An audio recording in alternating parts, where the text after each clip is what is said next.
Welcome back, everybody, to the Dream DCEU Phase 5. It was originally Phase 4, Part 3, but I renamed it just so you guys would be happy. This will come to an end, and then until you guys get mad because I'm not doing it anymore, then I'll make some more. But this will have a finale. Are we gonna announce here what comes after this? What this is leading to? No. What comes after this series? Yes, I'm very excited. Gonna announce a Dream Spider-Man series. Now, imagine this, but like insanely detailed.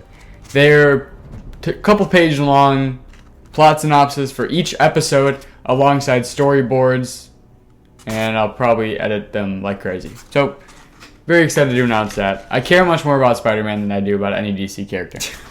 And especially these. So, let's get into it though. So, we're gonna start with the Flash 2 now. This one is interesting because there's actually two routes that I take. Okay. So we're leading up to Crisis of Infinite Earths. Oh. Which is going to bring together pretty much everything I've done. But that is working as a somewhat finale, so it's a mystery if we're going to get a Flash 3. Which is why I'm deciding... Flash 3 after Crisis on Infinite Earths, though? I'm not trying to say anything, alright? So, that's why I'm deciding, and I want you to help me with this, what the routes to go are, or which one to pick. Okay. So one is the Rogues, which would be a group of rogues being assembled that consists of some, like, greatest hit type thing, like Abracadabra, Captain Boomerang, Heatwave, Pied Piper, Mirror Master, Weather Wizard, some, maybe all of those. And the Reverse Flash is going to be behind it, and then, there's going to be a riff in the timeline, because Crisis on Infinite Earths. And then he's struggling to balance his job at Star Labs with this. Okay. Now the other one would be Gorilla City, where he's sent to Gorilla City. Once again, the Reverse Flash will be behind this, and he has to unlock his ultimate potential because he's fighting a bunch of gorillas. Gorilla Grodd is the main villain, and that's pretty much it. So similar backing, but it's like, does he go to a Gorilla City and fight gorillas, or does he fight his best villains? I say... I know. This is really hard. Part of me says Gorilla City because you need to power him up right before Crisis on Infinite Earth. But I guess he'd probably be powered up fighting a bunch of villains together. So. And then there's the villains thing where it's like his greatest villains right before Crisis. No, I think Gorilla City would be kind of fun because it's like a very different thing. Yeah. In a jungle, compared to something else, and it adds a good amount of lore compared to just a bunch of villains. But the villains are of course fun because hypothetically you'd be able to see a bunch of the coolest Flash villains on the big screen for the first time. And you guys can help too, obviously. But if you're going the way I think you're going to go with Crisis, then I would say Gorilla City.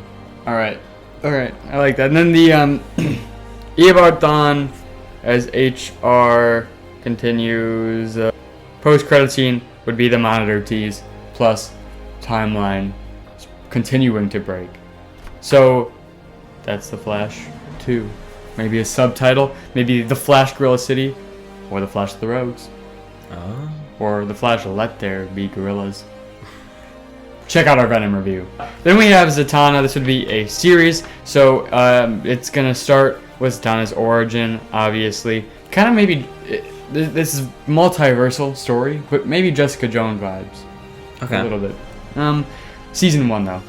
Season 1's very good. So, a hole in the multiverse is going to open, and then Zachary Zor will be the villain. I don't come up with these names, man. I just say them. And then, so he's been stuck in the multiverse for years, and he plans on proving how inconsequential anything is by destroying worlds, universes. And so Zatana will have to stop. And then she gets her powers from the mother boxes in Justice League 4. Kind of like maybe the X-Men. Mm-hmm. Who knows what will happen with them.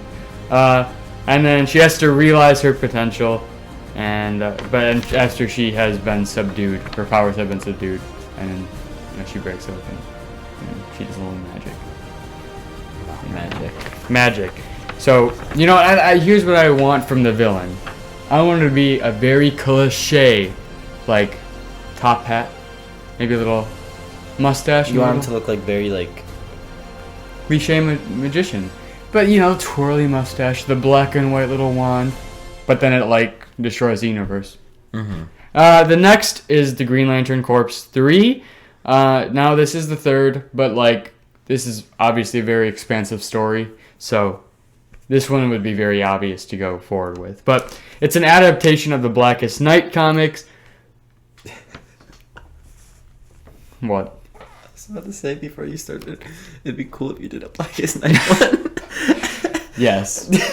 So they're mourning Iroque's death, and obviously we're seeing the trauma that they're facing from Justice League 3 and 4, but also the effects it's having on space. Because we've pretty much been either in a multiversal story or very grounded on Earth. So we're getting to kind of see what effects it would have, being that Darkseid kind of fucked everyone up for a little bit there. Mm-hmm. So the Black Ring is discovered, and then it's feeding off the other rings. Oh no. And all the other rings are finally kind of come together after Green Lantern 2 and Justice League 3 and 4. And due to the nature of the Black Ring, Iroquois and Tamari, they're both dead, will make small cameos as zombie versions. And then the White Ring is discovered because there is a natural opposition in the universe. It has to be created, but it's very powerful, so it's kind of hard to wield.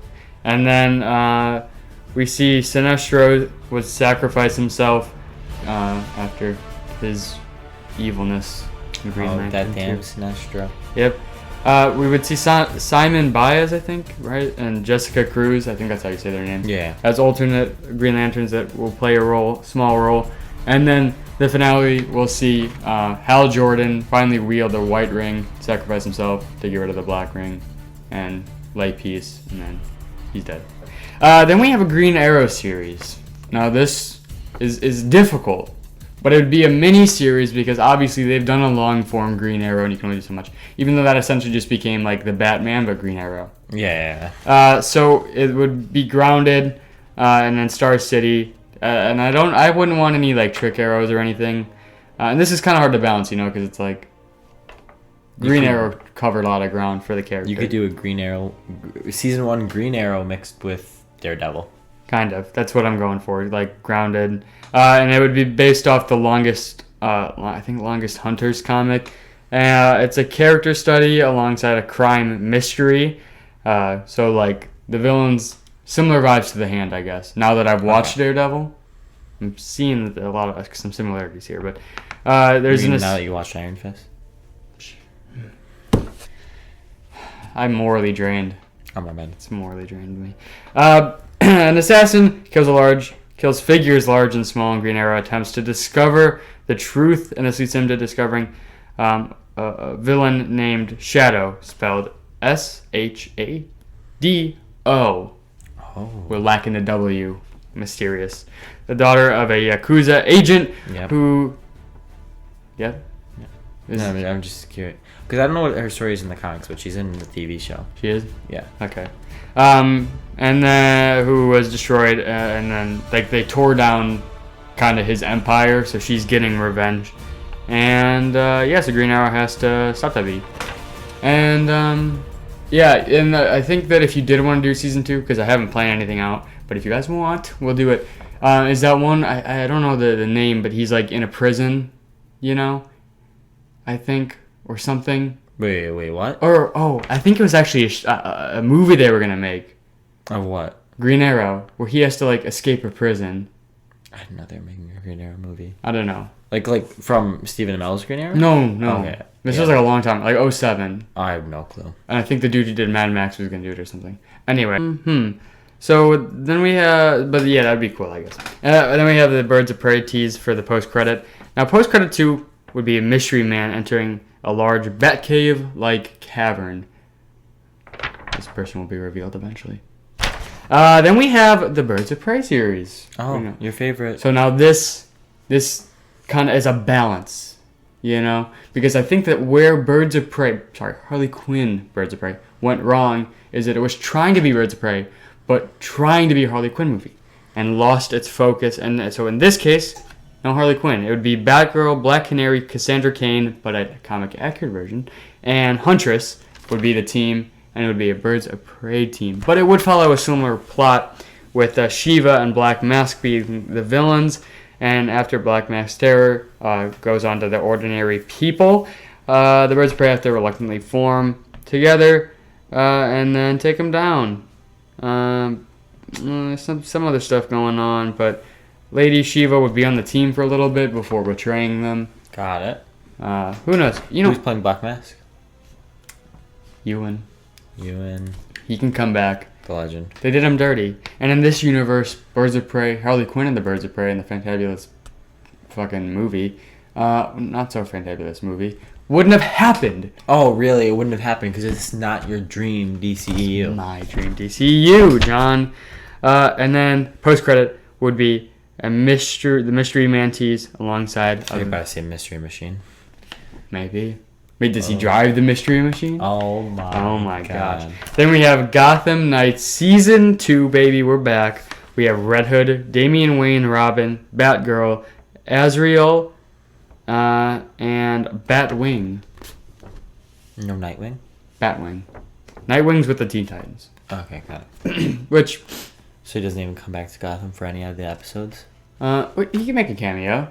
Okay. That's good. So the villains would be the League of Assassins, which includes Ra's al Ghul. And because this is a series, we can do this. Killer Croc be a villain. He'd be the kind of the brute. We have Mr. Zaz, who would roll off of Birds of Prey, and he's kind of insane, so that's cool. And then Deathstroke, because I haven't been able to use Deathstroke, and I think he's cool. He's a cool villain. So Deathstroke, who we thought... Oh wait, have I? I think I did use Deathstroke. Well, anyway, if you're gonna use Deathstroke, you should use him with Teen Titans. Shut up. Randall Savage is gonna be for Teen Titans. Yeah. Yeah, but Deathstroke is either Batman or Teen Titans usually. This is Batman. This is Batman adjacent. John. And have Nightwing come back for the Deathstroke. Okay, fine. He actually was. I remember he was in Justice League 2, which was the team of villains. He was Batman's villain. Yeah, said he's either Batman or Teen Titans. in that movie, and the history was that he had been Batman's villain for a long time. Yeah. So, Deathstroke, who we thought was dead, returns. Batgirl attempts to investigate. Episode 1 sees a reintroduction into the team and into the mystery. And then the League of Assassins is revealed. This would lead to the discovery, Don't they already know about the League of Assassins because Damian's here, you said, right?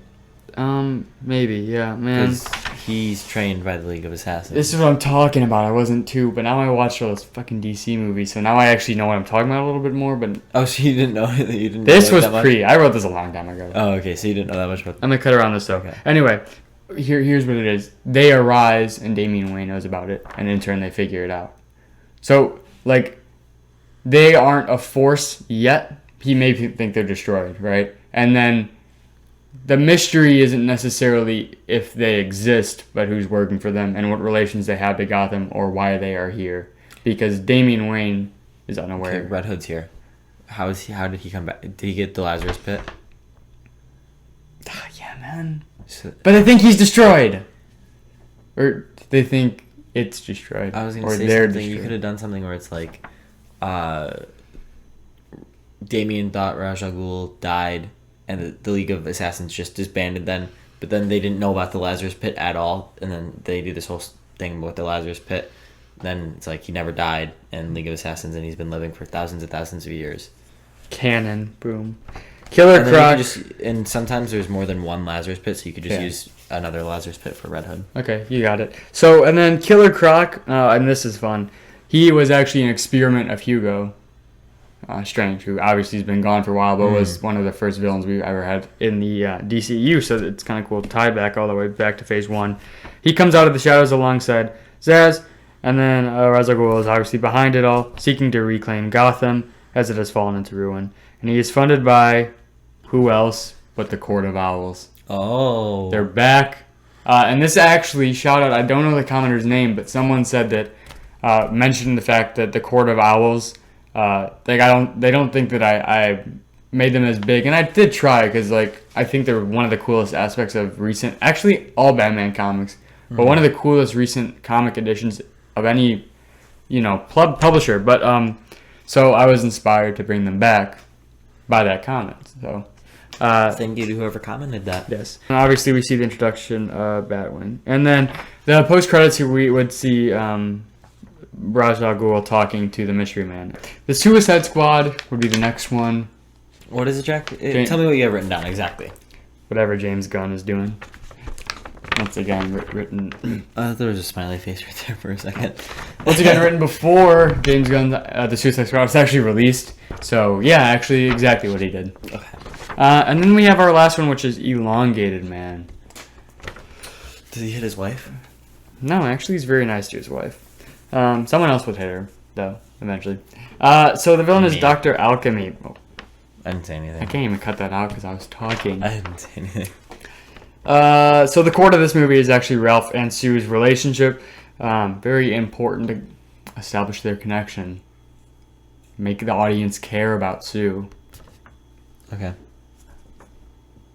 Anyway, Why do we need to care about Sue? no problem. What?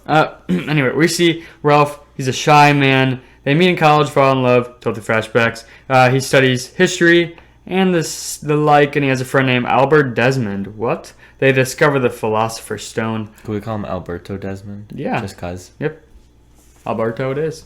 Then he gets his powers. He's horrified, maybe a bit of some body horror. He's like, what? What is this? But then he learns, you know what? Yeah, for sure. And then Alberto gets jealous, and so he becomes obsessed with looking for the stone, and this turns him into Dr. Alchemy. And then, they fight, and we learn, and his powers come from the Lazarus Pit to tie us back in. Okay. And so, yeah, when he threatens Sue with death, then he becomes Elongated Man. Is that guy? Does Sue die? No. Okay, not in this one. Never said that she was going to. But that is part 1 of phase 5 of my Dream DCEU. Next one, I believe, if I'm correct, is the big one. Yep. The next one is the big one. It has four big events, I guess, but 2 big events, really.